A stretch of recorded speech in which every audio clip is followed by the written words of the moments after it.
Next, we have our first keynote speaker, Dr. Mahmoud Alhirthani.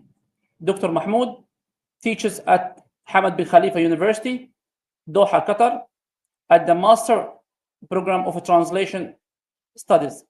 Courses he teaches include media translation, literary translation. Before joining HBKU, Dr. Alhirthani was and remained affiliated as an associate professor at Al-Aqsa University in Gaza, Palestine. He obtained a PhD in translation and intercultural studies at the University of Manchester. His research interest focuses on the role of narrative in the ways mediation and the translation of intercultural production is conducted. Al-Hirthani won the Sheikh Hamad bin Khalifa Award for Translation and International Understanding at 2023. Dr. Al-Hirthani presenting today on the topic of the uncivilizing of Palestinians in Gaza during the genocide. Please join me in welcoming Dr. Al-Hirthani.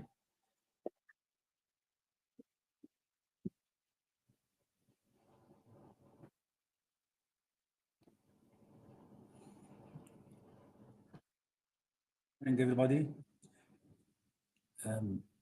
WB Sayyid Ahmed, sorry, Norma Hashim.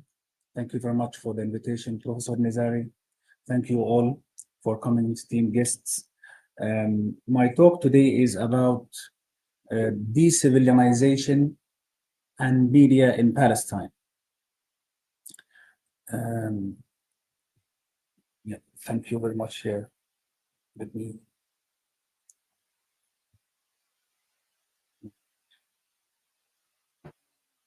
Control over this or yes, this one. Yeah. Doesn't work.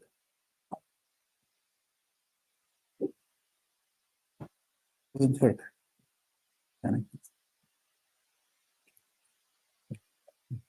Oh yes. Okay.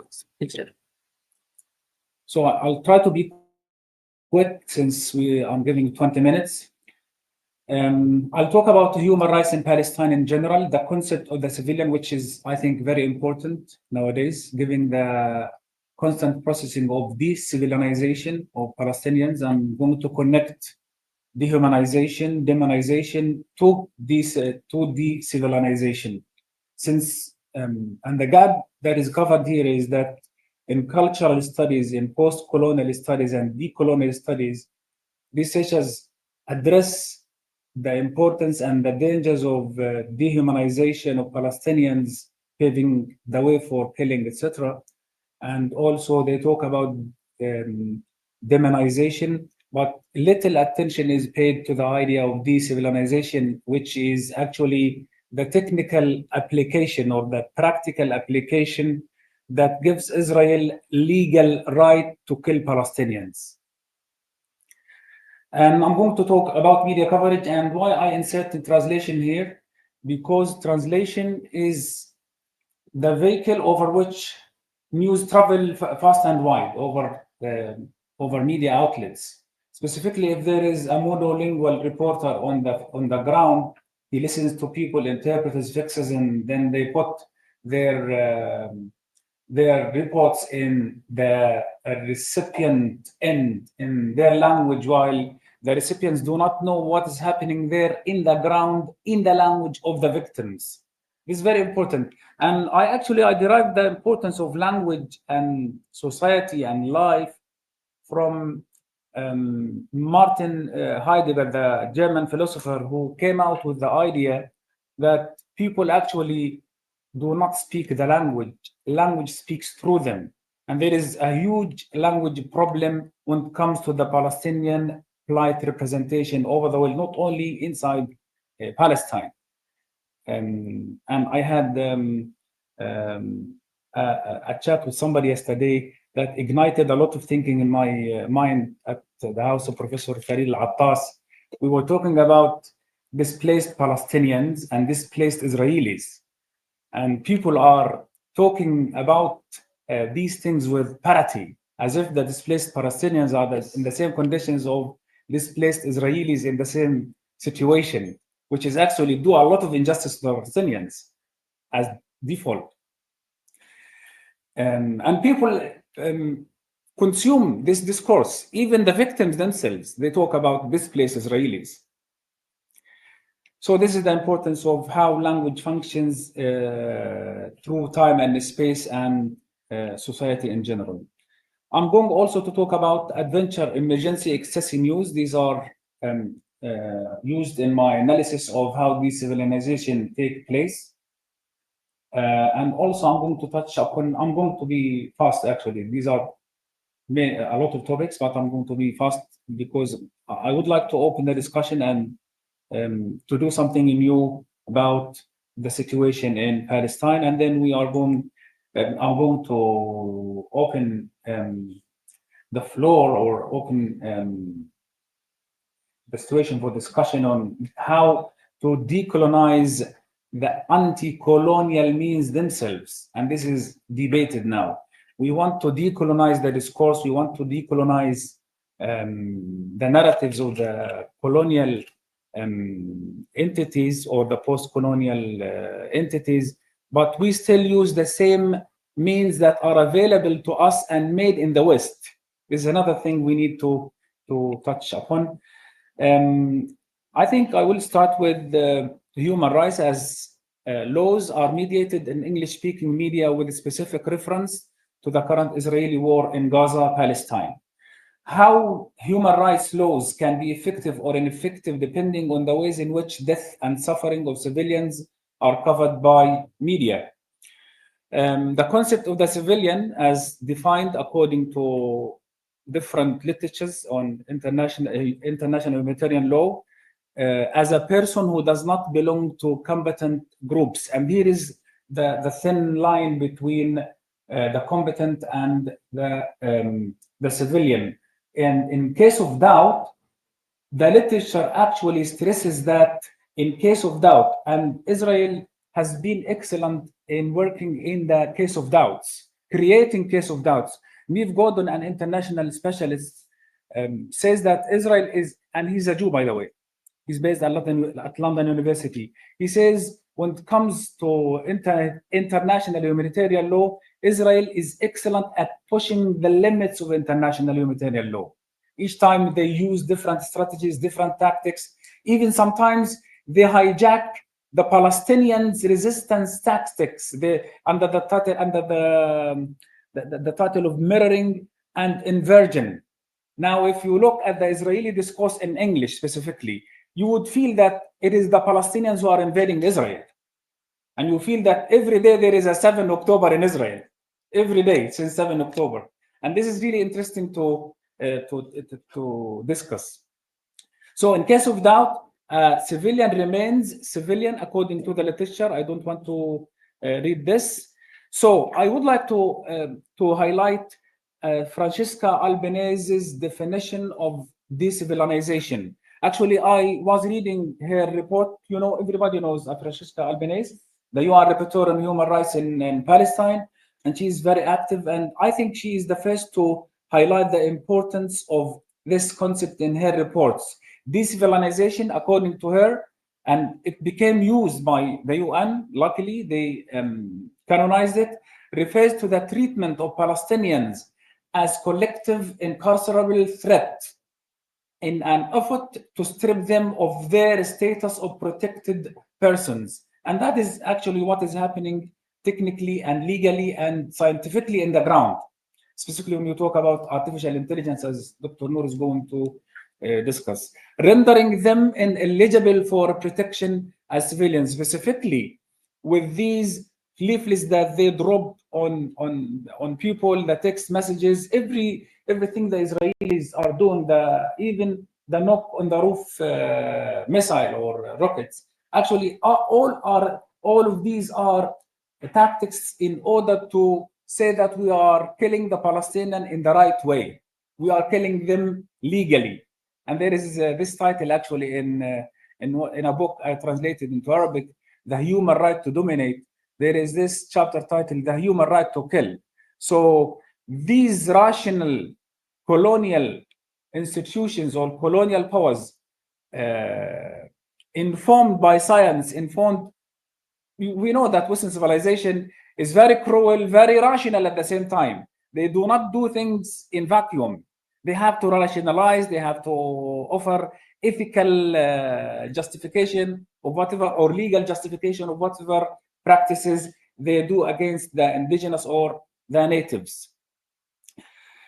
And she says the continual unproven attributions of Hamas's affiliation and allegations of human shielding. Human shielding is heavily used by Israelis in international courts as a tool used by Hamas in order to justify the killing of all Palestinians, as if they are taken. And because in international law, if a person becomes a human shield, then he loses the protection, or she loses the protection, even if it is a hospital or a medical center. This is why Israel, before invading any hospital, they keep claiming that it is a place for terrorists, etc., etc. A core feature of Israeli conduct, she says, Albanese, I'm quoting here, since 7 October has been the intensification of its decivilianization of Palestinians, a protected group under the Genocide Convention. So how is this decivilianization covered by the media? Here is the point.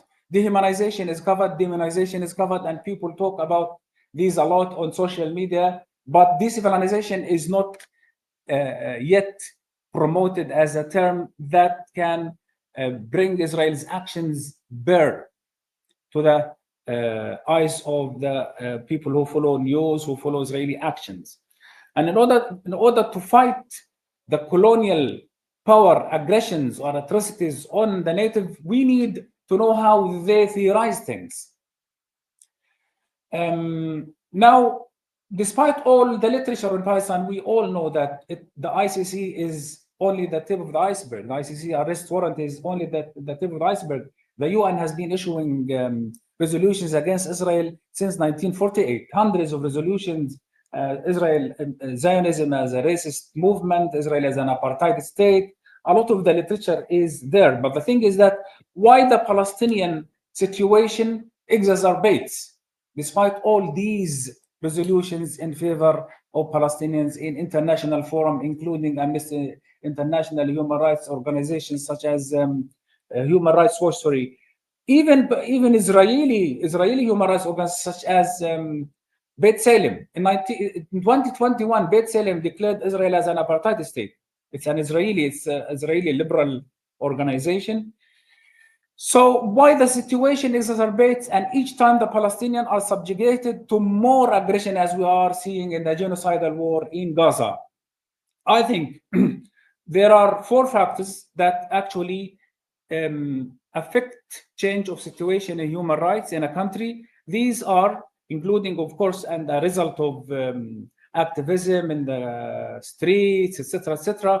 But when it comes to official change, people have to look at international human rights organizations, international community, world powers that can take without when we come to the willpower as a factor that promote human rights, we cannot ignore the fact that European countries, European leaders took it personally with Netanyahu himself.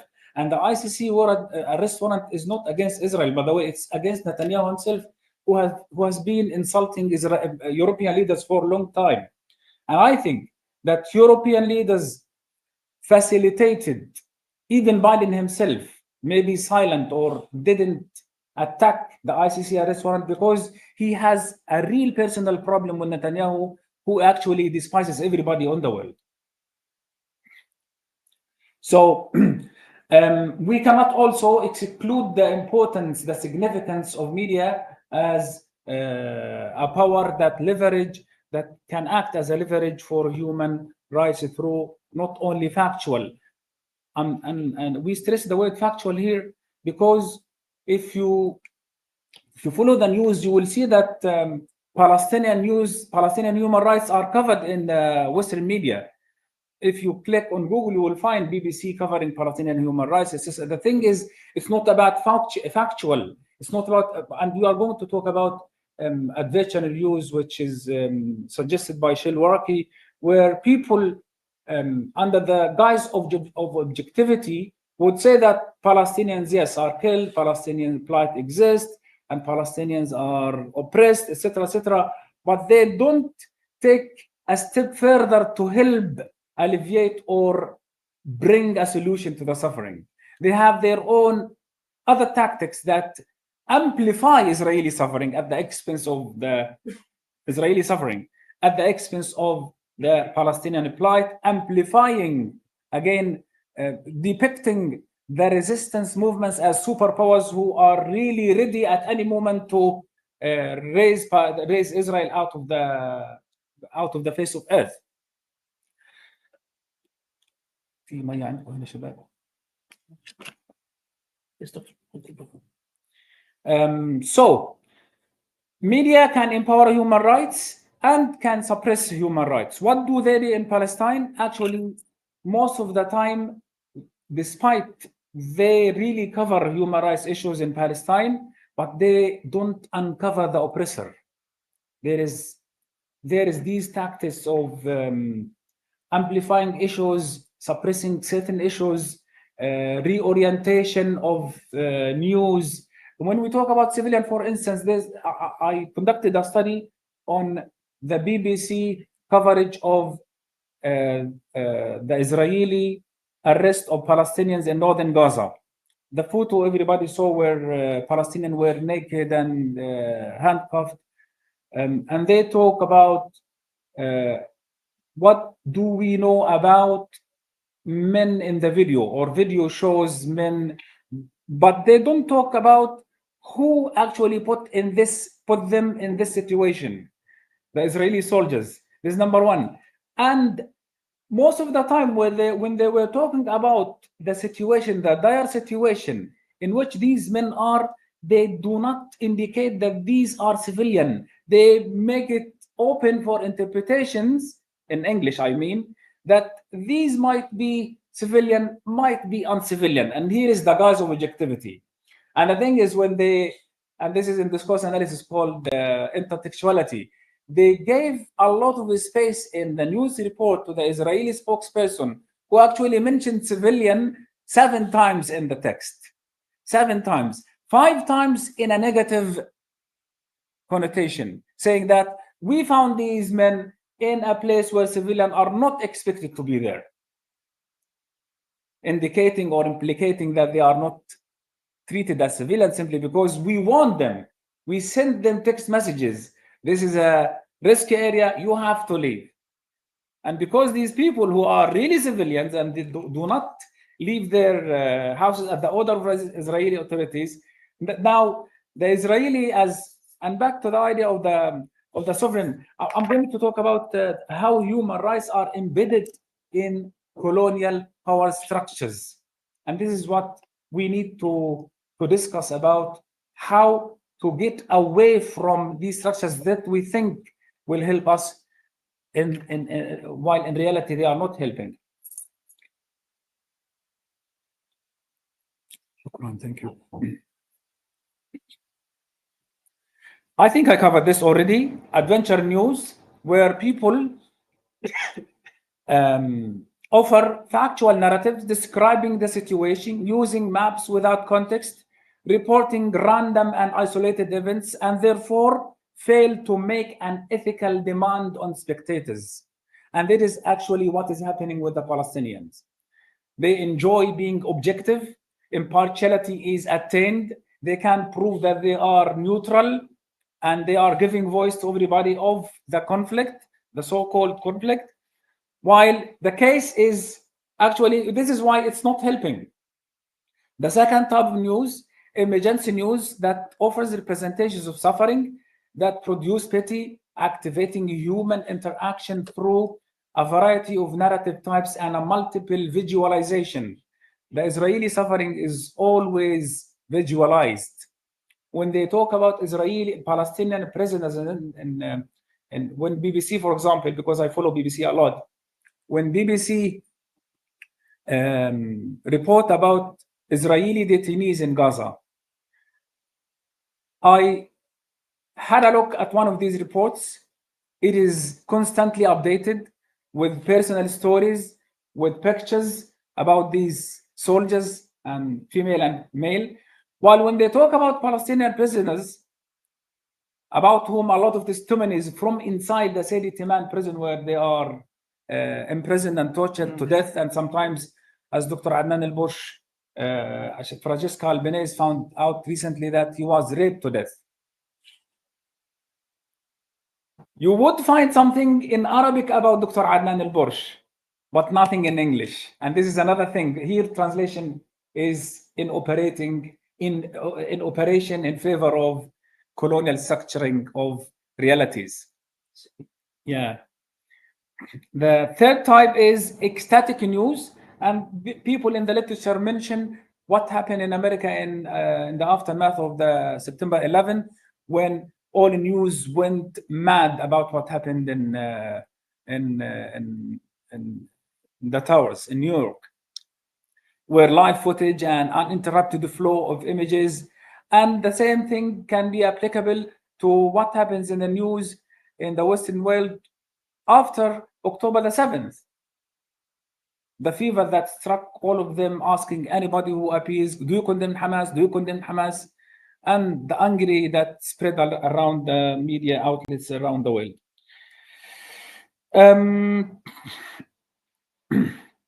Yeah, we talked about the equalization of suffering in media, mirroring.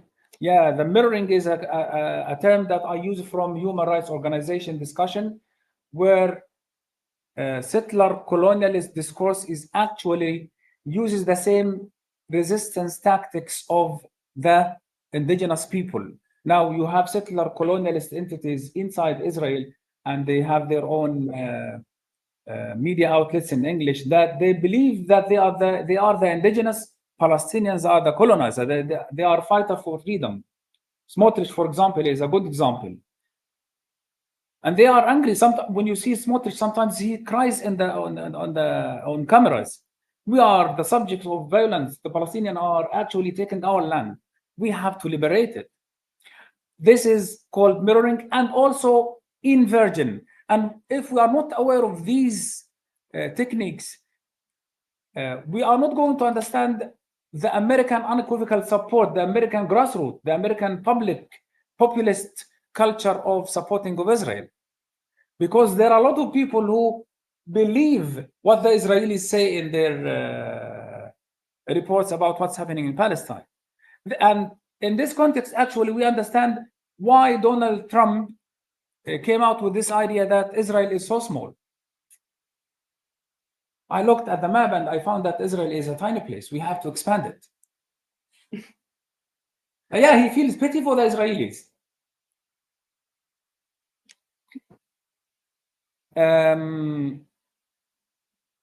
This is actually a chart where, again, a translation of what's happening on the ground, an application of mirroring and inversion. A study by The Intercept about the New York Times, Washington Post, and Los Angeles Times, where they cover what happens in Palestine using, according to these statistics, the word slaughter, for example, is used in favor of Israelis 60 times, while it is used in these outlets for Palestinians 1 time. The word horrific, 38 times for Israelis, 4 times in the same period for Palestinians. The word massacre, 120 times for Israelis, 4 times for Palestinians. And here they talk, Frantz Fanon, in his book, The Wretched of the Earth, which he wrote in 1969, I think. He says that when we, the native, are encountered with journalists from the West, and then when they use objectivity, it's always literally saying, when objectivity is used by the colonizer, it is always directed against the native, where it produces dominant understanding and values, while at the same time pretending to be free from any ideological influence. I think I need to jump to what lies beneath. I've already talked about the civilian issue here. Yeah, The translation issue, you might wonder what is the role of translation in this. If you look at this, Wikipedia, if you check anything in Arabic, you will find that it's like a logo here. تضامنا مع حق الشعب الفلسطيني and in red لا للإبادة الجماعية في غزة، لا لقتل المدنيين، لا لاستهداف المستشفيات والمدارس، لا للتضليل والكيل بمكيالين، أوقفوا الحرب وانشروا السلام العادل والشامل. Very strong statement by Wikipedia in favor of Palestinians in Arabic. The translation of this is in solidarity with the right of the Palestinian people, no to genocide. It calls in Arabic, it calls it genocide. No to genocide in Gaza, no to the killing of civilians, no to the targeting of hospitals, no to the misleading and double standards. And this is very ironic from Wikipedia. No to misleading and double standards. Stop the war, spread just and comprehensive peace. While in English, nothing of this appears. In the English version of Wikipedia, nothing of this appears. Nothing of this is there. And they are talking about double standards. Now, the thing is that an Arab who doesn't know English might think that these Western produced media, big thing like Wikipedia, is in favor of Palestine. Then there is just solution for us coming soon because they are very influential. And here is actually, we learned in the first years of our university's years that translation is a bridge between civilization. In this case, translation is actually a vehicle for misleading. What lies beneath? I think I've already touched upon these things when I said the human rights emerged in the European context of 1940s. And while these warring nations, I mean the Western nations, were colonial entities, and these human rights systems were created along the lines of the needs of the superpowers themselves. So this is why, as a researcher, I don't feel surprised when the British government, when the French government unequivocally support Israel, because to their mind, this is within the sovereign right of the state. When human rights systems were created, actually they gave the sovereign right to kill and to make people live and to make people die within the hands of the state. This is why now Israel is making some investigation inside Israel, telling the world that we are doing the investigation. You don't need to get involved. I like what this professor says about the figure of the civilian. He is based at Edinburgh University. His name is Nicola Piroggioni. And he says the ways in which human rights laws are designed, practiced, and covered by media show how racial and gender hierarchies sustaining global colonial governance have structured the laws of war and the category of civilian. People think that Netanyahu, when South Africa actually filed its case against Israel in the International Court of Justice, people thought that it will be an easy thing. It's a piece of cake. It's a televised genocide. But when it comes to reality, when it comes to laws, Israel has a lot to say because it knows how to use laws, which are actually designed in the interest of the powerful. So Piroggiani calls for the abolition of international hierarchies, including the human rights system. And he even further argues that decolonizing the legal figure of the civilian means to decolonize the anti-colonial means, which is very important, I think, of decolonization, because the Western-centered colonial rationale continues to inform contemporary conflicts. And all of this is applicable in media practices. I would like to end with a WhatsApp message I received from a scholar recently.